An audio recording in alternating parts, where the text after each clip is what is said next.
கேரள மாநிலம் வயநாடு பகுதியில் ஏற்பட்ட நிலச்சரிவில் சிக்கி இதுவரை 300க்கும் மேற்பட்டோர் உயிரிழந்துள்ளதாக அதிர்ச்சி அளிக்கும் தகவல் வெளியாகியுள்ளது.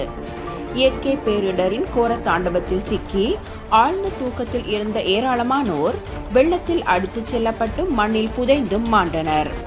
நிவாரணப் பணிகள் தொடர்ந்தும் மேற்கொள்ளப்பட்டு வருகின்றன.